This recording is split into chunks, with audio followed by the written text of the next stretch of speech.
ಈಶ್ವರ್ ಮಲ್ಪೆ ಅಂತವ್ರಿಗೆ ಯಾವ್ದಾದ್ರು ಪಕ್ಷ ಆಗಿರ್ಬೋದು, ರಾಜಕೀಯ ಪಕ್ಷ, ಅದು ಕಾಂಗ್ರೆಸ್ ಆಗಿರ್ಬೋದು, ಬಿಜೆಪಿ ಹಾಗೆ ಯಾವ್ದಾದ್ರು ಆಗಿರ್ಬೋದು, ನಮ್ಮ ಪಕ್ಷದಿಂದ ನಿಮ್ಗೆ ಟಿಕೆಟ್ ಕೊಡ್ತೀವಿ ಅಂತ ಹೇಳ್ಬಿಟ್ಟು ಹೇಳ್ಬೇಕು.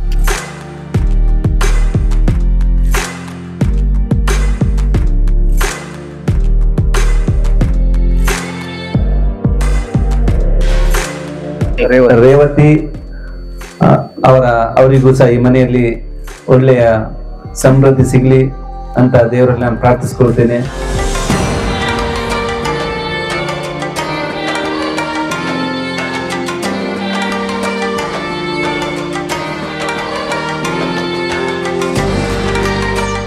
ನಮಸ್ತೆ, welcome back to Zoom in TV. ನಾನು ವರ್ಷ. ಇವತ್ತು ನಾವೆಲ್ಲಿಗೆ ಬಂದಿದ್ದೇವೆ ಅಂತ ಹೇಳಿದರೆ, ಸಹಾಯ ಹಸ್ತ ಲೋಕಸೇವಾ ಚಾರಿಟೇಬಲ್ ಟ್ರಸ್ಟ್ ರಿಜಿಸ್ಟರ್ಡ್ ಕರ್ನಾಟಕ ಇವರ ವತಿಯಿಂದ ಕೊಡಿಪ್ಪಾಡಿಯಲ್ಲಿ ಶ್ರೀಮತಿ ರೇವತಿ ಅವರಿಗೆ ನೆರಳು ಅನ್ನುವಂಥ ಮನೆಯನ್ನು ಹಸ್ತಾಂತರಿಸಿದ್ದಾರೆ. ಹಾಗಾದರೆ ಬನ್ನಿ ಯಾವ ರೀತಿಯಾಗಿದೆ ಅಂತ ನೋಡ್ಕೊಂಬರೋಣ.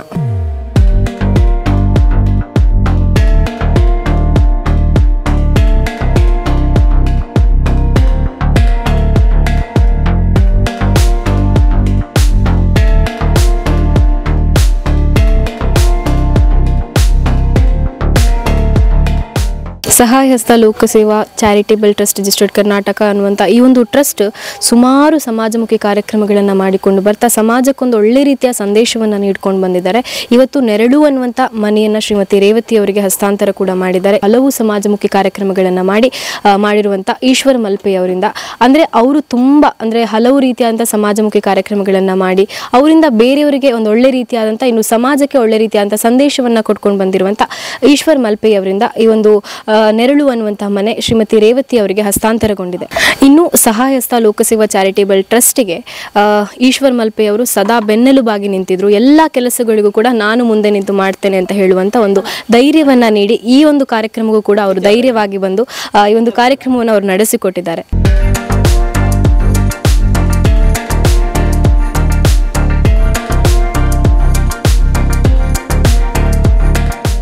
ಈಶ್ವರ್ ಮಲ್ಪೆ ನಮಗಿಂತ ತುಂಬಾ ದೂರ ಇದ್ದಾರೆ. ನಾನು ಎಷ್ಟೋ ಸಂದರ್ಭಗಳಲ್ಲಿ ಹೇಳಿದೆ, ಆ ಈಶ್ವರ್ ಮಲ್ಪೆ ಅಂತವ್ರಿಗೆ ಯಾವ್ದಾದ್ರು ಪಕ್ಷ ಆಗಿರ್ಬೋದು, ರಾಜಕೀಯ ಪಕ್ಷ, ಅದು ಕಾಂಗ್ರೆಸ್ ಆಗಿರ್ಬೋದು, ಬಿಜೆಪಿ ಹಾಗೆ ಯಾವ್ದಾದ್ರು ಆಗಿರ್ಬೋದು, ನಮ್ಮ ಪಕ್ಷದಿಂದ ನಿಮ್ಗೆ ಟಿಕೆಟ್ ಕೊಡ್ತೀವಿ ಅಂತ ಹೇಳ್ಬಿಟ್ಟು ಹೇಳ್ಬೇಕು. ಸಾವಿರಾರು ಬಾಡಿಗಳು ಅವರು, ಒಂದಲ್ಲ ಎರಡಲ್ಲ ಮೂರಲ್ಲ, ಎಷ್ಟೋ ಬಾಡಿಗಳನ್ನ ಅವರು ಸ್ವಂತ ಖರ್ಚಿಂದ ಎಷ್ಟು 300 ಕಿಲೋಮೀಟರ್ 400 ಕಿಲೋಮೀಟರ್, ನಮ್ಮ ಜಿಲ್ಲೆ ಚಿಕ್ಕಬಳ್ಳಾಪುರ ಜಿಲ್ಲೆ, ಕೋಲಾರ ಜಿಲ್ಲೆ, ಅಲ್ಲಿಗೆ ಹೋಗಿದ್ದಾರೆ. ಒಂದು ಬಾಡಿ ಸಿಕ್ಕಿಲ್ಲ ಅಂತಂದ್ರೆ ಇಲ್ಲಿಂದ ಒಂದು ಆಂಬುಲೆನ್ಸ್ ತಗೊಂಡು ತಮ್ಮ ತಂಡದೊಂದಿಗೆ ಕೋಲಾರ ಚಿಕ್ಕಬಳ್ಳಾಪುರ ಹೋಗಿ ಆ ದೇಹವನ್ನ ತಂದೆ ತಾಯಿ ಕೊಟ್ಟಿದಿರಲ್ಲ, ಅದಕ್ಕಿಂತ ಸೇವೆ ಬೇರೆ ಏನಿದೆ? ಯಾವುದೇ ಪಕ್ಷಗಳು ಕಾಣ್ತಾ ಇಲ್ವಾ, ಅಥವಾ ಯಾವುದೇ ಸಂಘ ಸಂಸ್ಥೆಗಳು ಕಾಣ್ತಾ ಇಲ್ವಾ? ಕೇರಳದ ಒಬ್ಬರ ದಾನಿಗಳು ಅವ್ರಿಗೆ ಸಂಪೂರ್ಣವಾಗಿ ಒಂದು ಮನೆ ಕಟ್ಕೊಡುವಂತ ಒಂದು ವಾಗ್ದಾನ ಮಾಡ್ಬಿಟ್ಟು ಮನೆ ಕಟ್ಸ್ಕೊಡ್ತಾ ಇದ್ರಿ ಅಂತಕ್ಕಂಥ ಮಾತು ಬಂತು. ಯಾಕೆ ನಮ್ಮ ಕರ್ನಾಟಕದಲ್ಲಿ ಯಾರು ಇಲ್ವಾ? ಅವ್ರನ್ನ ಗುಡ್ಸಕ್ ನಮ್ಗೆ ಆಗೋದಿಲ್ವಾ? ಒಬ್ಬ ವ್ಯಕ್ತಿ ಇವ್ರ ಜೀವಮಾನವೆಲ್ಲ ಸಮಾಜ ಸೇವಕ್ಕೆ ಮುಡುಪಾಕಿಟ್ಟಾಗ ಅವ್ರ ಒಂದು ಮನೆಯನ್ನು, ಒಂದು ಸಾಧಾರಣವಾಗಿರುವಂತ ಒಂದು ಮನೆ ಕಟ್ಕೊಡಕ್ಕೆ ನಮ್ ಕೈಲಿ ಸಾಧ್ಯ ಆಗೋದಿಲ್ವಾ? ನಾವೆಲ್ಲರೂ ಸಹ ಕ್ವಶನ್ ಮಾಡ್ಬೇಕಾಗುತ್ತೆ. ಅವ್ರ ಮಕ್ಕಳಿಗೆ ತೀರಾ ಹುಷಾರಿಲ್ಲ, ಹೆಂಡತಿಗೆ ಹುಷಾರಿಲ್ಲ, ಇವ್ರು ಮಾತ್ರ ಒಂದು ದಿವಸ ತಪ್ಪದಿರ ಸಮಾಜ ಸೇವೆಯನ್ನು ಮಾಡ್ತಾ ಇದ್ದಾರೆ ಅಂತ ಅವ್ರನ್ನ ಖಂಡಿತವಾಗ್ಲೂ ಒಂದು ಜೋರ್ ಚಪ್ಪಾಳೆ ಬರ್ಬೇಕಾಗತ್ತೆ. ಅವ್ರಿಗೆ ಬಹಳ ಒಂದು ಅದ್ಭುತವಾಗಿರುವಂತ ಒಂದು ಸೇವೆಯನ್ನು ಮಾಡ್ತಾ ಇದ್ದಾರೆ. ಅದಕ್ಕಿಂತ ನನ್ಗೆ ಬಹಳ ಖುಷಿಯಾಗಿದ್ದು ಡಾಕ್ಟರ್ ಪುತ್ತರಾಯ ಸರ್ ಅವರು ನಾವು ಒಟ್ಟಾಗಿ ಅವ್ರ ಹೆಸರು ನಾನು ಕೇಳಿದ್ದೀನಿ, ತುಂಬಾ ಚೆನ್ನಾಗಿ ಕೇಳಿದೀನಿ. ಅವ್ರು ಎಷ್ಟು ಚೆನ್ನಾಗಿ ಟ್ರೀಟ್ ಮಾಡ್ತಾರೆ, ಎಷ್ಟು ಚೆನ್ನಾಗಿ ರೋಗಿಗಳಿಗೆ ಇದು ಸಹಾಯ ಮಾಡ್ತಾರೆ, ಸಹಕಾರ ಮಾಡ್ತಾರೆ. ಅವ್ರ ಮಿಸ್ಸಸ್ ಡಾಕ್ಟರ್ ಇದ್ದಾರೆ. ಸರ್, ನಿಮ್ಮ ಕುಟುಂಬ ನನಗೆ ಗೊತ್ತಾದಂಗೆ ಒಂದು ಎಲ್ಲೋ ಪುಣ್ಯ ಮಾಡಿದ್ರಿ ಅಂತ ಹೇಳ್ಬಿಟ್ಟು ಭಾವಿಸ್ಕೊಂಡು, ಯಾಕಂದ್ರೆ ಗಂಡ ಹೆಂಡತಿ ಇಬ್ರು ಡಾಕ್ಟರ್ಗಳೇ. ಡಾಕ್ಟರ್ ಅಂತಂದ್ರೆ ಒಂದು ಪೊಲೀಸ್ ಸ್ಟೇಷನ್, ಒಂದು ಹಾಸ್ಪಿಟಲ್ ಒಂದ್ಸಲ ಓಪನ್ ಆದ್ಮೇಲೆ ಯಾವುದೇ ಕಾರಣಕ್ಕೂ ಬಾಗ್ಲಾಕಂಗಿಲ್ಲ, 24x7 ರೀತಿಯಲ್ಲಿ ಕೆಲಸ ಮಾಡ್ತಾ ಇರುವಂತ ಎರಡು ಇಲಾಖೆಗಳು ಅಂತ ಅದ್ಭುತವಾದ ರೀತಿಯಲ್ಲಿ ಅವ್ರಿಗೊಂದು ಒಳ್ಳೆ ಹೆಸರಿದೆ. ಎಷ್ಟೋ ಜನರಿಗೆ ಪ್ರಾಮಾಣಿಕವಾದ ರೀತಿಯಲ್ಲಿ ಒಂದು ಸರ್ವಿಸ್ ಮಾಡ್ತಾರೆ, ತುಂಬಾ ಸಹಾಯ ಮಾಡ್ತಾರೆ. ಇಂಥವ್ರೆಲ್ಲ ನಮ್ ಜೊತೆಯಲ್ಲಿ ಇರ್ಬೇಕಾದ್ರೆ ಇಂಥ ಒಂದು ಅದ್ಭುತವಾದ ಕಾರ್ಯದಲ್ಲಿ ಭಾಗವಹಿಸಿರುವಂತದ್ದು ನಮ್ಮೆಲ್ಲರೂ ಪುಣ್ಯ. ಬಹಳ ಖುಷಿ ಆಗುತ್ತೆ. ಆಮೇಲೆ ನಾವೆಲ್ಲರೂ ಸಹ ನಮ್ಮ ಒಂದು ವೆಹಿಕಲ್ ಅಂತ ಇರುತ್ತೆ, ಅಥವಾ ಒಂದು ಮಿಷನ್ ಅಂತ ಇರುತ್ತೆ. ಆ ಮಿಷನ್ಗೆ ವರ್ಕ್ ಆಗ್ಬೇಕಾದ್ರೆ ಅದಕ್ಕೆ ಒಂದು ಮ್ಯಾನ್ಯಲ್ ಇರುತ್ತೆ. ಅದನ್ನ ಹೇಗೆ ವರ್ಕ್ ಮಾಡ್ಬೇಕು, ಹೇಗೆ ಆಪರೇಟ್ ಮಾಡ್ಬೇಕು ಅಂತ ನಮ್ಮೆಲ್ರಿಗೂ ಸಹ ಒಂದು ಮ್ಯಾನ್ಯಲ್ ಇದೆ. ಏನು ಅಂತಂದ್ರೆ, ಹಿಂದೂಗಳಿಗಾದ್ರೆ ಭಗವದ್ಗೀತೆ, ರಾಮಾಯಣ, ಪುರಾಣ, ನೀತಿಗಳು ಇವೆಲ್ಲ ಇದಾವೆ. ಆಮೇಲೆ ಮುಸ್ಲಿಮಾನ್ಸ್ಗಾದ್ರೆ ಅವ್ರದೇ ಆಗಿರುವಂತ ಒಂದು ಗ್ರಂಥ ಇದೆ. ಪ್ರತಿಯೊಂದು ಧರ್ಮಕ್ಕೆ ತನ್ನದೇ ಆಗಿರುವಂತ ಒಂದು ಗ್ರಂಥ ಇದೆ. ನಾವೆಲ್ಲರೂ ಸಹ ನಾವು ಶ್ರೀರಾಮನವಮಿ ಮಾಡ್ತೀವಿ, ಆಮೇಲೆ ಕೃಷ್ಣಾಷ್ಟಮಿ ಮಾಡ್ತೀವಿ, ಮಡಿಕೆ ಹೊಡಿತೀವಿ, ಪಾನಕ ಹಂಚ್ತೀವಿ, ಆಮೇಲೆ ಕೋಸಂಬರಿ ಹಂಚ್ತೀವಿ, ಎಲ್ಲ ಮಾಡ್ತೀವಿ. ಭಗವದ್ಗೀತೆ ಮಾತ್ರ ಯಾವುದೇ ಕಾರಣಕ್ಕೂ ಓದಲ್ಲ. ಎಲ್ರಿಗೂ ಸಹ ಖಂಡಿತವಾಗ್ಲು ಆ ಮಗು ಬಾಯಲ್ಲಿ ಬಂತು ಭಗವದ್ಗೀತೆ, ಎಲ್ಲರ ಮನೆಗಳಲ್ಲೂ ಸಹ ಭಗವದ್ಗೀತೆ ಆಗ್ಬೇಕು. ಭಗವದ್ಗೀತೆ ಬೆಳಗ್ಗೆ ಎದ್ದ ತಕ್ಷಣ ಅದು ಓದುವಂತ ಒಂದು ಪ್ರವೃತ್ತಿನ ಇಟ್ಕೋಬೇಕು ನಾವೆಲ್ಲರೂ ಸಹ. ನಾವು ಹಿಂದೂಗಳಾಗಿ ನಾವೇ ಭಗವದ್ಗೀತೆ ಓದಿಲ್ಲ ಅಂದ್ರೆ ಇನ್ಯಾರು ಓದ್ತಾರೆ? ಜಗತ್ತಲ್ಲಿರುವಂತ ಏಕೈಕ ದೇಶ ಹಿಂದೂ ದೇಶ ನಮ್ಮ ಭಾರತ ದೇಶ. ನಾವೇ ಭಗವದ್ಗೀತೆ ಓದ್ಲಿಲ್ಲ ಅಂತಂದ್ರೆ ಇನ್ಯಾರಿಗೆ ಸಿಗ್ತದೆ? ಭಗವದ್ಗೀತೆ ಖಂಡಿತವಾಗ್ಲೂ ಓದಿ. ಮಕ್ಕಳಿಗೆ ನೀವು ABCDಗಳು ಬರ್ಲಿಲ್ಲ ಅಂತಂದ್ರೆ ಬೇಜಾರು ಮಾಡ್ಕೋಬೇಡಿ. ಖಂಡಿತ ನೀವೆಲ್ಲರೂ ಸಹ ಭಗವದ್ಗೀತೆ ಅಥವಾ ಧರ್ಮದ ವಿಚಾರಗಳನ್ನ, ನೀತಿಗಳನ್ನ ಆ ಮಗು ಬಂದ ತಕ್ಷಣ ಎಲ್ಲರೂ ಕಾಲಿಗೆ ನಮಸ್ಕಾರ ಮಾಡ್ಕೊಂಡು ಎಲ್ಲರೂ ಆಶೀರ್ವಾದ ಪಡ್ಕೊಂತು. ಅಂತ ಸಂಸ್ಕಾರ ಇಲ್ಲಿ ಯಾರು ಕೊಟ್ರು? ಅವ್ರಿಗೆ ಆ ತಂದೆ ತಾಯಿಯರು ಕೊಟ್ಟಿದ್ದಾರೆ. ನಮ್ಮೆಲ್ರಿಗೂ ಸಹ ಅಂತ ಸಂಸ್ಕಾರ, ಒಳ್ಳೆ ನೀತಿಗಳು ಎಲ್ಲರೂ ಚೆನ್ನಾಗಿರ್ಬೇಕು. ಲೋಕ ಸಮಸ್ತ ಸುಖಿನೋ ಭವಂತು, ವಸುದೈವಕ ಕುಟುಂಬಂ, ಇವೆಲ್ಲ ಪದಗಳು ಎಲ್ಲಿ ಸಿಗುತ್ತೆ ನಮಗೆ? ಭಗವದ್ಗೀತೆಯಲ್ಲಿ ಸಿಗುತ್ತೆ, ರಾಮಾಯಣದಲ್ಲಿ ಸಿಗುತ್ತೆ. ಅದ್ಭುತವಾಗಿರುವಂತ ಒಂದು ಮನೆ, ಚೆನ್ನಾಗಿರುವಂತ ಒಂದು ಮನೆ ಚಿಕ್ಕದಾದ್ರೂ ಸಹ ಈ ಮನೆ ಮೇಲೆ ಖಂಡಿತವಾಗ್ಲೂ ತುಂಬಾ ಆಶೀರ್ವಾದ ಇದೆ. ಎಲ್ಲರ ಆಶೀರ್ವಾದ ಇದೆ, ಎಲ್ಲ ಗ್ರಾಮದ ಪ್ರತಿಯೊಬ್ಬರ ಆಶೀರ್ವಾದ ಇದೆ, ಒಳ್ಳೆಯವರ ಮನಸ್ಸು ಸಹ ಇದರಲ್ಲಿದೆ. ಖಂಡಿತವಾಗ್ಲೂ ನಿಮ್ಗೆ ಮನೆ ಬಿಟ್ಕೊಟ್ಟು ನಾವು ಸುಮ್ಮನೆ ಇರೋದಿಲ್ಲ. ಯಾವಾಗಾದ್ರೂ ಒಂದೊಂದ್ಸಲ ಬರ್ತಾ ಇರ್ತೀವಿ, ನಮ್ ಕೈಲಾದ ಸಹಾಯ ಮಾಡ್ತಾ ಇರ್ತೀವಿ ಅಂತ ಹೇಳ್ಬಿಟ್ಟು ಹೇಳ್ತಾ, ಯಾರಾದರೂ PUC ಮಾಡಿದ್ದಾರೆ, ಡಿಗ್ರಿ ಮಾಡಿದ್ದಾರೆ, ನಾವು ಸುಮ್ಮನೆ ಏನು ದಾರಿ ಇಲ್ಲ ಅಂತ ಹೇಳ್ಬಿಟ್ಟು ಸುಮ್ಮನೆ ಕೂತ್ಕೋಬೇಡಿ. ದಯವಿಟ್ಟು ಯಾರಾದ್ರೂ ಆ ತರ ಕಾಂಪಿಟೇಟಿವ್ ಎಕ್ಸಾಮ್ಸ್, ಬೇರೆ ಎಕ್ಸಾಮ್ಸ್ ಏನಾದ್ರೂ ಬರೀಬೇಕು, ನಾವು ಸರ್ಕಾರಿ ನೌಕರಿ ಆಗ್ಬೇಕು ಅಂತಂದ್ರೆ ಖಂಡಿತ ಬನ್ನಿ. ನಮ್ ಕೈಲಾದ ಒಂದು ಸಹಾಯ. ತೀರಾ ಬಡವರಿದ್ದಾರೆ ಅಂತಂದ್ರೆ ಸಂಪೂರ್ಣವಾದ ಅವ್ರಿಗೆ ಏನ್ ಬೇಕು, ಬುಕ್ಸ್ ಬೇಕು, ಅಪ್ಲಿಕೇಶನ್ಗೆ ಏನ್ ಆಗ್ಬೇಕು ಅದನ್ನೆಲ್ಲ ಮಾಹಿತಿಯನ್ನು ಖಂಡಿತವಾಗ್ಲೂ ನಾನು ಕೊಡ್ತೀನಿ. ನಿಮ್ಮ ತೆರಿಗೆ ಹಣವನ್ನು ನಾವು ತಗೋತಿದ್ವಿ, ಸ್ಯಾಲರಿಗೆ ತಗೋತಿದ್ವಿ. ಹಾಗಾಗಿ ನಮಗೂ ಸಹ ಜವಾಬ್ದಾರಿ ಇರ್ತದೆ. ಬರೀ ಹೆಲ್ಮೆಟ್ ಹಾಕಿಲ್ಲ, 500 ರೂಪಾಯಿ ಫೈನ್ ಬರೀ, ಯಾರ ಕಳ್ತನ ಮಾಡಿದಾನೆ ಎತ್ಕೊಂಡು ಹೋಗಿ ಜೈಲಿಗೆ ಹಾಕೋ, ಅದ್ರ ಜೊತೆಗೆ ನಿಮಗೆ ಒಂದು ಸೇವೆಯನ್ನು ಮಾಡುವಂತ ಒಂದು ಭಾಗ್ಯ ನಮ್ಗೆ ಸಿಕ್ಕಿದೆ. ಇದು ಒಂಥರ ತುಂಬಾ ಖುಷಿಯನ್ನು ಕೊಡ್ತದೆ ಪೊಲೀಸ್ ಇಲಾಖೆ. ನಾನು ಪೊಲೀಸ್ ಇಲಾಖೆ ಬರಬಾರ್ದು, ಮಾಸ್ಟರ್ ಆಗ್ಬೇಕು ಅಂತ ಹೇಳ್ಬಿಟ್ಟು ಅನ್ಕೊಂಡಿದ್ದೆ. ಬಟ್ ಮಾಸ್ಟರ್ ಆಗಿದ್ರೆ ಬರೀ ಸ್ಕೂಲಲ್ಲೇ ಇರ್ತಾ ಇದೆ. ಇವಾಗ ಸ್ಕೂಲ್ಗೆ ಬೇಕಾದ್ರೂ ಹೋಗ್ಬೋದು, ಆಸ್ಪತ್ರೆ ಬೇಕಾದ್ರೂ ಹೋಗ್ಬೋದು, ಗ್ರಾಮ ಪಂಚಾಯತಿಗೆ ಹೋಗ್ಬೋದು. ಆಡುಮುಟ್ಟದ ಸೊಪ್ಪಿಲ್ಲ ಪೊಲೀಸ್ ಇಲಾಖೆಗೆ ಸಂಬಂಧಪಟ್ಟ ವಿಷಯವೇ. ಹಾಗಾಗಿ ನೀವೆಲ್ಲರೊಟ್ಟಿಗೆ ನಾವೆಲ್ಲ ಇದೀವಿ ಅಂತ ಹೇಳ್ಬಿಟ್ಟು ಹೇಳ್ತಾ, ಆದ್ರೆ ನಿಮ್ಮೊಟ್ಟಿಗೂ ನಾವಿದ್ದೀವಿ ಅಂತ ಹೇಳ್ಬಿಟ್ಟ ಎಲ್ರಿಗೂ ಒಳ್ಳೇದಾಗ್ಲಿ, ಭಗವಂತ ನಿಮ್ಗೆ ಎಲ್ರಿಗೂ ಸಹ ಒಳ್ಳೇದ್ ಮಾಡ್ಲಿ ಅಂತ ಹೇಳ್ಬಿಟ್ಟು ಹೇಳ್ತಾ, ಲೋಕ ಸಮಸ್ತ ಸುಖಿನೋ ಭವಂತು, ಲೋಕ ಸಮಸ್ತ ಸುಖಿನೋ ಭವಂತು.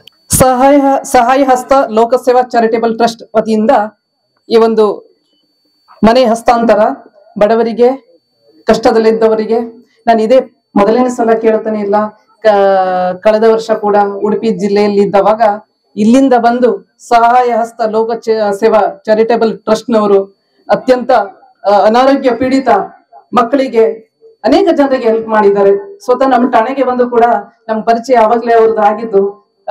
ನಮ್ಗ ಅನ್ಸ್ತಿತ್ತು, ಎಷ್ಟೋ ದೂರದಿಂದ ಬಂದು ಇಲ್ಲಿ ಇರ್ತಕ್ಕಂತ ಇವ್ರಿಗೆ ಜಾತಿ ಭೇದ ಧರ್ಮ ಯಾವುದೇ ಇಲ್ಲದೆ ಕೂಡ ಎಲ್ಲರಿಗೂ ಕೂಡ ಒಂದು ಸೇರಿ ಸಹಾಯ ಮಾಡ್ತಕ್ಕಂತಹ ಈ ಒಂದು ದೊಡ್ಡ ಕಾರ್ಯವನ್ನು ಈ ಲೋಕಸೇವಾ ಚಾರಿಟೇಬಲ್ ಟ್ರಸ್ಟ್ನವರು ಮಾಡ್ತಾ ಇದ್ದಾರೆ. ಅವರಿಗೆ ಶುಭವಾಗಲಿ.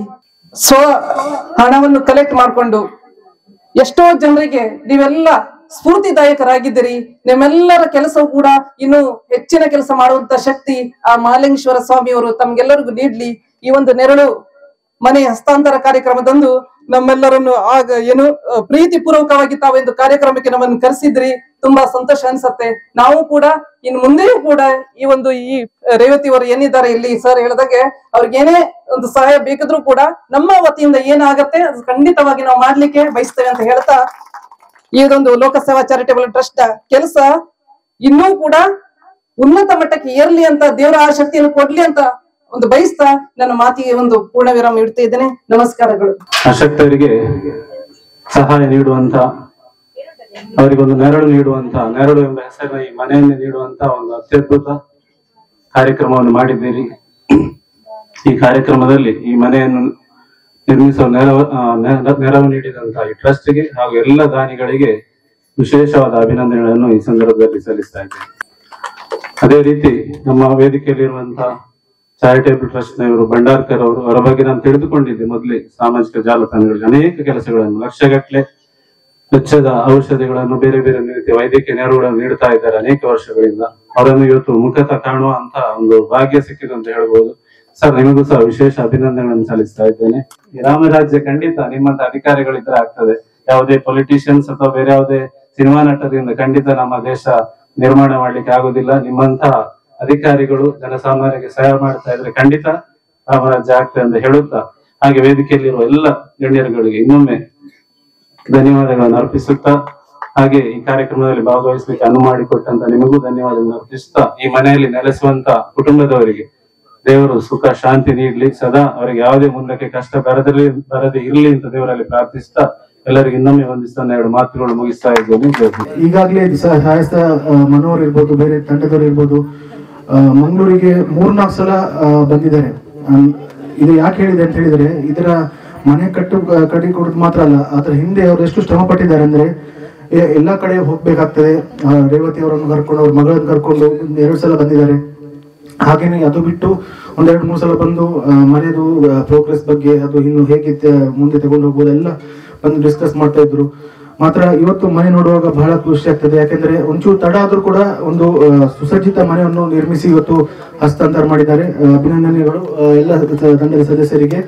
ಹಾಗೇನೆ ನಾವು ಬೆಳೆ ಜೊತೆಗೆ ಇನ್ನು ಬೇರೆ ಸಂಸ್ಥೆಗಳು ಇರ್ತದೆ, ಅವರನ್ನು ಕೂಡ ಗುರುತಿಸಿ ಗೌರವಿಸಿದ್ದು ಒಂದು ಸಂಸ್ಥೆಯ ಒಳ್ಳೆಯ ಲಕ್ಷಣ. ಯಾಕೆಂದ್ರೆ ಇದರಲ್ಲಿ ಸಮಾಜ ಸೇವೆಯಲ್ಲಿ ಕಾಂಪಿಟೇಷನ್ ಇಲ್ಲ. ಇದರಲ್ಲಿ ಎಲ್ಲರೂ ಒಟ್ಟುಗೂಡಿ ಕೆಲಸ ಮಾಡಿದ್ರೆ ಮಾತ್ರ ಒಂದು ಅಶಕ್ತ ಕುಟುಂಬ, ಕೆಲವರು ಅಶಕ್ತರಿಗೆ ಡಿಫರೆನ್ಸ್ ಮಾಡ್ಲಿಕ್ಕೆ ಆಗ್ತದೆ ಲೈಫಲ್ಲಿ. ಹಾಗೇನೆ ನೀವು ನೋಡಿರ್ಬೋದು, ರೇವತಿ ಮತ್ತು ಅವರ ಮಗಳು ಒಂದು ಗಂಡ ತೀರಿದ ಹೆಂಗಸಾಗಿ ಅವರು ಎಷ್ಟು ಕಷ್ಟ ಅನುಭವಿಸ್ತಾ ಇದ್ದಾರೆ ಅಂತ ಒಂದು ಹುಡುಕಿ ಅವರಿಗೊಂದು ಲೈಫಲ್ಲಿ ನಾವೇನ್ ಹೇಳ್ತೇವೆ, made positive difference in our life. So ಅದು ಇವತ್ತು ಆಗಿದೆ ಅಂತ ನಾನು ಅನ್ಸ್ಕೊಳ್ತೇನೆ. ಹಾಗೇನೆ ಅವರು ಮುಂದೆ ಕೂಡ ಅವರ ಜೀವನ ಒಳ್ಳೇದಾಗ್ಲಿ, ಆ ದೇವರವರಿಗೆ ಇನ್ನಷ್ಟು ಶಕ್ತಿ ಕೊಟ್ಟು ಈ ಮನೆಯನ್ನು ಇನ್ನಷ್ಟು ಅವರು ದೊಡ್ಡದಾಗಿ ಮಾಡ್ಲಿ ಅಂತ ನಾನು ಹಾರೈಸಿ ಈ ಒಂದು ಕಾರ್ಯಕ್ರಮದಲ್ಲಿ ಆಹ್ವಾನಿಸಿ ಮಾತಾಡ್ಲಿಕ್ಕೆ ಅವಕಾಶ ಮಾಡಿಕೊಟ್ಟದಕ್ಕಾಗಿ ಧನ್ಯವಾದ ಹೇಳುತ್ತಾ ನಾನು 2 ಮಾತನ್ನು ಮುಗಿಸ್ತಾ ಇದ್ದೀನಿ. ಜೈ ಹಿಂದ್. ಹಸ್ತಾಂತರ ಕಾರ್ಯಕ್ರಮದಲ್ಲಿ ಪಾಲ್ಗೊಂಡ ಎಲ್ಲರಿಗೂ ಸಹ ಶುಭ ಕೊಡ್ತಾ ಇದ್ದೀನಿ. ಹಾಗೆ ಈ ಮನೆಯಲ್ಲಿ ವಾಸಿಸುವ ರೇವತಿ ಅವರಿಗೂ ಸಹ ಈ ಮನೆಯಲ್ಲಿ ಒಳ್ಳೆಯ ಸಮೃದ್ಧಿ ಸಿಗ್ಲಿ ಅಂತ ದೇವರಲ್ಲಿ ನಾನು ಪ್ರಾರ್ಥಿಸ್ಕೊಳ್ತೇನೆ. ಅದಲ್ಲದೆ ಇವತ್ತು ಇಲ್ಲಿ ಬರಲು ನಿಮ್ಮೆಲ್ಲರ ಆಶೀರ್ವಾದ, ಈ ನನ್ನ ಸ್ನೇಹಿತರಾದ ಮನೋಹರನ್ನ ತುಂಬಾ ಸಲ ಫೋನ್ ಮಾಡ್ತಾರೆ ನಮ್ಮ ಕಾರ್ಯವೈಖರಿಗೆ. ಅವರು ಸಹ ಇಂಥ ಒಂದು ಯೋಜನೆಯನ್ನು ಮಾಡ್ಲಿಕ್ಕೆ ತುಂಬಾ ಖರ್ಚು ಸುಮಾರು 6-7 ಲಕ್ಷ ರೂಪಾಯಿ ಆಗಿರ್ಬೋದು. ಅಂತ ಒಂದು ಧನ ಸಹಾಯ ಎಲ್ಲ ಜನಗಳು ಇಂಥ ಒಂದು ಲೋಕಸೇವಾ ಟ್ರಸ್ಟ್ ಇದರ ಅಧ್ಯಕ್ಷರು ಹಾಗೂ ಎಲ್ಲ ಪದಾಧಿಕಾರಿಗಳು ಸಹ ನಾನು ವಂದಿಸ್ತಾ ಇದ್ದೀನಿ. ಅದರಲ್ಲಿ ಸಹ ಮನೋಹರ್ ಅವರ ಈ ಕಾರ್ಯವೈಖರಿಗೆ ಇನ್ನಷ್ಟು ಜನಗಳು ಕೈ ಜೋಡಿಸಬೇಕು. ಯಾಕೆಂದ್ರೆ ಇಂಥ ಒಂದು ಕಷ್ಟದಲ್ಲಿರುವ ಮನೆಗಳಿಗೆಲ್ಲ ಇವರು ಚಿಕ್ಕದಾಗಿ ಒಂದು ಮನೆ ಮಾಡಿಕೊಟ್ಟು ಇವರಿಗೆ ಎಲ್ಲರೂ ಸಹ ಆಶೀರ್ವಾದಿಸಬೇಕಂತ ನಾನು ಕೇಳ್ತಾ ಇದ್ದೀನಿ. ಹಾಗೆಯೇ ಇವತ್ತು ನಾ ಈ ಮನೆ ಹತ್ರ ಬರ್ಬೇಕಾದ್ರೆ ನಿಮ್ಮೆಲ್ಲರ ಆಶೀರ್ವಾದ, ಯಾಕೆಂದ್ರೆ ಎಲ್ಲ ತಾಯಂದಿರು ಅಣ್ಣಂದಿರ ಆಶೀರ್ವಾದ ಇದ್ದಿದ್ರಿಂದ ನಾ ಈ ಮಟ್ಟಕ್ಕೆ ಬರ್ಲಿಕ್ಕೆ ಆಯ್ತು. ಯಾಕೆಂದ್ರೆ ನಾನ್ ಮಾಡುವ ಕೆಲಸ ನಿಮಗೆಲ್ಲರಿಗೂ ಗೊತ್ತಿದೆ, ನೀರಲ್ಲಿರೋದು. ನೀರಲ್ಲಿ ಹೋದ್ರೆ ಒಂದು ಸಲ ಮೇಲ್ ಬರ್ಬೇಕಾದ್ರೆ ಸಮಸ್ತ ಜನತೆಯ ನಿಮ್ಮೆಲ್ಲರ ಆಶೀರ್ವಾದ ಬೇಕು. ಅದ್ರಲ್ಲಿ ನಮ್ಮ ಟೀಮಿನ ಎಲ್ಲ ಸದಸ್ಯರು ಇದರಲ್ಲಿ ಪಾಲ್ಗೊಂಡಿದ್ದಾರೆ. ಯಾಕೆಂದ್ರೆ ನಮ್ಮ ಟೀಮಿನ ಸದಸ್ಯರಿಲ್ಲದಿದ್ರೆ ನಂಗೆ ನೀರಲ್ಲಿ ಮೇಲ್ ಬರ್ಲಿಕ್ಕೆ ಆಗಲ್ಲ. ಅದರಿಂದ ನಿಮ್ಮೆಲ್ಲರ ಆಶೀರ್ವಾದ ಇರ್ಲಿ. ಇಂತ ಒಂದು ಮನೆ ಹಸ್ತಾಂತರ ಕಾರ್ಯಕ್ರಮಕ್ಕೆ ಬಂದದಕ್ಕೆ ನಿಮ್ಮೆಲ್ಲರಿಗೂ ನಾನು ಶುಭ ಕೋರ್ತಾ ಜೈ ಹಿಂದ್, ಜೈ ಕರ್ನಾಟಕ ಮಾತೆ. ಇನಿ ನಮ್ಮ ಸಹಾಯ ಹಸ್ತ ಟ್ರಸ್ಟ್ ದ ಪ್ಲೇಸ್ ಇಡುಲ್ಲ ಸಹಾಯ ಹಸ್ತ ಈ ತುಂಜಿ ಪೊರ್ಲು ದಪ್ಪುದರತೆ ಉಪಕಾರ ಮಲ್ಪುನ ಕೈ ಆ ಪುದರ್ಗ್ ಇನಿ ಸಾರ್ಥಕ ಆಂಡ್ ಅಕುಲನ ಕನ ಇನಿ ನೆರವೇರುನ ಕ್ಷಣ ಅಂಚನೆ ರೇವತಿಯ ಮಗಲ ಖುಷಿತ ದಿನ ಆರು ದೇವರಡ ಇಂಕೊಂಚಿ ಇಲ್ಲ ಉಡು ನಟ್ಟೊಂದಿದ್ದೀರು ಅಪ್ಪಗ ಅರಿಗ ದೇವರು ಸಹಾಯ ಹಸ್ತದ ಮುಖೇನ ನೆರಳಾದು ಉಂತಿಯರು ಅಂಚನೆ ಸಾಧಕರಿಗ ಸನ್ಮಾನಲ ಮಂತಿರ ಐಟ್ ಯಾನಲ ಒಂಜಿ ಮುಲುಪ್ಪುನ ಸಾಧಕರನ ಎದುರು ಎನ್ನ ದಾಲ ಇಜ್ಜಿ ಅಂಚೆ ಅರ್ಜುನ್ ಸರ್ನ ತೂಂಡ ಆರ್ ಮಲ್ಪುನ ಬೇಲೆನ್ ಮಾತ ತೂಂಡ ಎನ್ನ ದಾಲ ಇಜ್ಜಿ ಯಾನ್ ಕಾಲಿ ಒಂಜಿ ಹಿನ್ನೆಲೆ ಧ್ವನಿ ಅಂಚನೆ ಈಶ್ವರ್ ಸರ್ ಅಂತ ಉಂಡಲ್ಲ ಅಂಚನೆ ಅರ್ನ ಎದುರು ಎನ್ನ ಮಾತ ದಾಲ ಇಜ್ಜಿ ಅನ್ ಒಂಜಿ ಬ್ಯಾಕ್ ಗ್ರೌಂಡ್ ವಾಯ್ಸ್ ಆಕ್ಟರ್ ಆತೆ ಎಂಕ್ 10 ಊರುಡು 10 ಸನ್ಮಾನ ಅಂಡಲ 800 ಅಪಿನ ಒಂಜಿ ಸನ್ಮಾನನೆ ಎಂಕ್ ಮಲ್ಲ ಅಂಚನೆ ಇನಿ ಎಂಕ್ ಸಹಾಯ ಹಸ್ತ ಟೀಮ್ ದಕ್ಲು ಮಾತ ಸೇರ್ದು ಮಾನಾದಿಗೆ ಮಂತಾರೆ ನಿಕುಲೆಗ್ ಎನ್ನ ಉಡಲದಿಂಜಿ ಸೊಲ್ಮೆಲು. ನಮ್ಮ ಜೊತೆ ರೇವತಿ ಅವರಿದ್ದಾರೆ. ಮೇಡಮ್ ನಮಸ್ತೆ. ನಮಸ್ತೆ. ಶ್ರೇಷ್ಠದಾಗ್ಲಿ ಎಂಕ್ ಪೂರ ಮಂತು ಕೊರ್ನೆ ಮಸ್ತ್ ಜನ ಉಪಕಾರ ಆತಿರ್ದಿಟ್ಟು ಹೆಚ್ಚು ಮಂತನೆ ಮನೋರನೆ ಇನ್ನು ಸಹಾಯ ಹಸ್ತ ಲೋಕ ಸೇವಾ ಚಾರಿಟೇಬಲ್ ಟ್ರಸ್ಟ್ ಆಗ್ಲಿ ನಿಕ್ಲೆಗ್ ಒಂಜಿ ಮನೆ ನಿರ್ಮಾಣ ಆಯ್ತ ಬಗ್ಗೆ ದಾದ ಪಂಡ್ಪರ್ ಅವಿ ನಿನ್ನ ಪೂರ ಪೂರಾಗ್ಲಿ ಮನೆ ನಿರ್ಮಾಣ ಮಂತು ಕೊರ್ನೆ ಒಟ್ಟಾರೆ ಖುಷಿ ಉಂಡು ಎಂಗ್ ಖುಷಿ ಉಂಡು ಪಂಡ ಎಂಕ್ಲೊಂಜಿ ಅಂಚಿನೊಂಜಿ ಹೇಗೆ ಬೋಡು ಮಂತು ಕೊರ್ಪು ನಂಚ ಆಗ್ಲಿಗೂ ಮಂತು ಕೊರಿಯರು ಇನ್ನು ಇರ್ನೊಟ್ಟಿಗೆ ಏರ್ ಮಾತಾವಲ್ಲ ಮಗಳು ಒಂಜಿ ಏನೂರು ಜನ ಕಂಡನ್ ತೀರ್ದ 5 ವರ್ಷ ಅಂಡಿ ಇಚ್ಚಿರು ಬಾಲ್ಯದಾದ ಮಂತ ಬಾಲ ಓದೊಂದಿಲ್ಲ ಮನೆ ಕ್ಲಾಸ್ ಜೂನಿಯರ್ ಕೊಂಬಟ್ಟು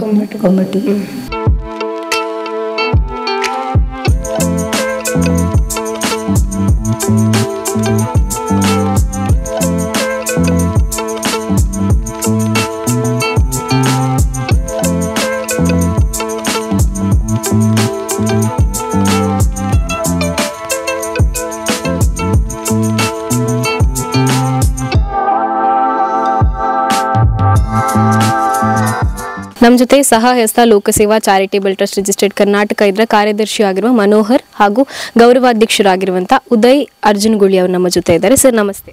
ನಮಸ್ತೆ ಮೇಡಮ್. ಈ ಒಂದು ನೆರಳು ಅನ್ನುವಂಥ ಮನೆ ನಿರ್ಮಾಣ ಮಾಡಿಕೊಟ್ಟಿದ್ದಾರೆ, ಇದರ ಬಗ್ಗೆ ಏನು ಹೇಳ್ತೀರಿ? ಅಂದರೆ ನಮ್ಮ ಟ್ರಸ್ಟ್ ವತಿಯಿಂದ ಮೊದಲಾಗಿ ಒಂದು ಸಂಪೂರ್ಣ ಮನೆ ನಿರ್ಮಾಣ ಮಾಡಿದ್ದು ಇದೆ. ಇದಕ್ಕೆ ಮುಂಚೆ ಮಾಡ್ತಿದ್ದೆವು, ತುಂಬ ಸಮಾಜಮುಖಿ ಕಾರ್ಯಕ್ರಮ ಮಾಡ್ತಾ ಇದ್ದೇವೆ. ಆದರೆ ಮನೆ ವಿಚಾರದಲ್ಲಿ ಅಂದರೆ ಧನ ಸಹಾಯ, ಬಡವರು ಎಲ್ಲಾದರೂ ಮನೆ ನಿರ್ಮಾಣ ಮಾಡುವಾಗ ಧನ ಸಹಾಯ ಇಲ್ಲಾಂದರೆ ಸಿಮೆಂಟ್ ಶೀಟ್ ಈ ರೀತಿ ಒದಗಿಸ್ತಿದ್ದೆವು. ಇದೊಂದು ಬಡ ಕುಟುಂಬ, ಯಾರಿಲ್ಲ, ಗಂಡ ತಿರಿ ಹೋಗಿ ಒಂದು 5 ವರ್ಷ ಆಯಿತು, ಜಾಗ ಕೂಡ ಇಲ್ಲ. ಇಲ್ಲಿ ನಾವು ಇನ್ನೊಂದು ವಿಚಾರ ಅಂದರೆ ಇಲ್ಲಿ ಇವರಿದ್ದಾರೆ ಚಂದ್ರನಾಯ್ಕ ಅಂತೇಳಿ, ಚಂದ್ರಶೇಖರ್ ನಾಯ್ಕ ಅಂತೇಳಿ, ಅವರೊಂದು ಜಾಗ ಕೂಡ ಕೊಟ್ಟಿದ್ದಾರೆ, ಅಲ್ಪ ಮೊತ್ತಕ್ಕೆ ಕೊಟ್ಟಿದ್ದಾರೆ. ಈ ಜಾಗವನ್ನು ಪಡ್ಕೊಂಡು ನಾವು ಮನೆ ನಿರ್ಮಾಣ ಮಾಡಿ, ಅಂದರೆ ನಾವೊಂದು ಸೇತುವೆ ಅಷ್ಟೇ, ಇಲ್ಲಿ ಸಹಾಯಸ್ತ ಲೋಕಸೇವಾ ಟ್ರಸ್ಟ್ ಒಂದು ಸೇತುವೆ ನಾವು ನಿಂತು ಮಾಡಿಸಿದ್ದೇವೆ.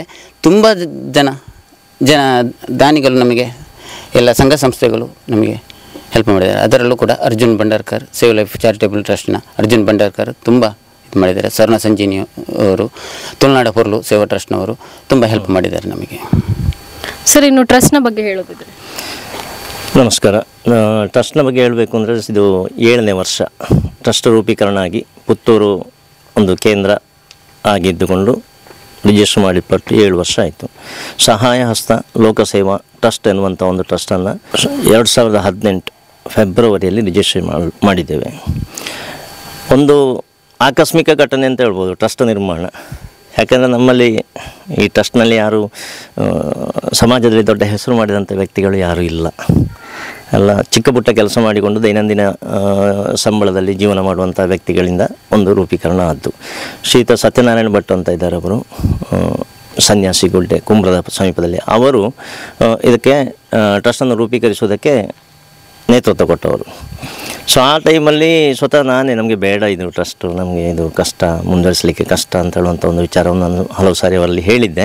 ಬಟ್ ಏನಾಯಿತು ಅಂದರೆ ನಾವು ಈ ಸಮಾಜದ ಕಟ್ಟಕಡೆಯ ವ್ಯಕ್ತಿ ಅಂತ ಹೇಳುವಂತಹ ಒಂದು ವರ್ಗದಲ್ಲಿ ಬರುವಂಥ ಜನರಾಗಿರುವುದರಿಂದ ನಮಗೆ ಆವಾಗ ಕಷ್ಟಗಳು, ಅನಾರೋಗ್ಯಗಳು, ಮಕ್ಕಳ ಶಾಲೆಯ ಫೀಸ್ ಕಟ್ಟಲಿಕ್ಕೆ ಕಷ್ಟ ಆಗುವಂಥ ಒಂದು ಪರಿಸ್ಥಿತಿ ಇರುವಂಥ ಜನರ ಸಂಪರ್ಕದಲ್ಲಿ ಇದ್ದವರು ನಾವು.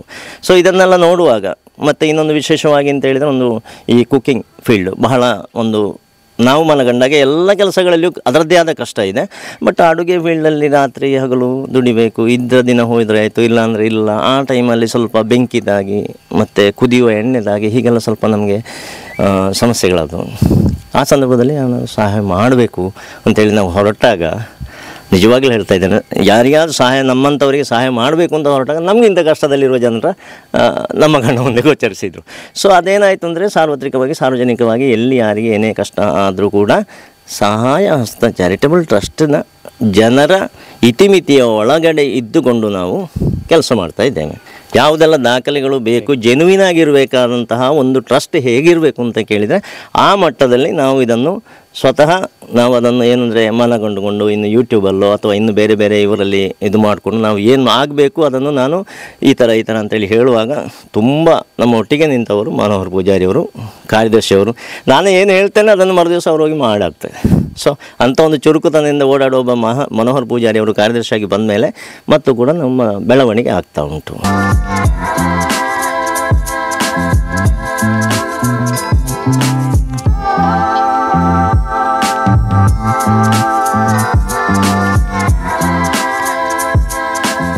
ನೋಡಿ ನೋಡಿದ್ರಲ್ಲ, ಸಹಾಯ ಹಸ್ತ ಲೋಕಸೇವಾ ಚಾರಿಟೇಬಲ್ ಟ್ರಸ್ಟ್ ರಿಜಿಸ್ಟರ್ಡ್ ಕರ್ನಾಟಕ ಇವರಿಂದ ನೆರಳು ಅನ್ನುವಂಥ ಮನೆಯನ್ನ ಶ್ರೀಮತಿ ರೇವತಿ ಅವರಿಗೆ ಹಸ್ತಾಂತರ ಮಾಡಿದ್ರು. ಹಲವು ಸಮಾಜಮುಖಿ ಕಾರ್ಯಕ್ರಮಗಳನ್ನು ಮಾಡಿಕೊಂಡು ಬಂದಿದ್ದಾರೆ ಸಹಾಯ ಹಸ್ತ ಲೋಕಸೇವಾ ಚಾರಿಟೇಬಲ್ ಟ್ರಸ್ಟ್ ಇವರು. ಇನ್ನು ಈಶ್ವರ್ ಮಲ್ಪೆಯವರ ಮುಖಾಂತರವಾಗಿ ನೆರಳು ಅನ್ನುವಂಥ ಮನೆ ಶ್ರೀಮತಿ ರೇವತಿ ಅವರಿಗೆ ಹಸ್ತಾಂತರ ಕೂಡಗೊಂಡಿದೆ.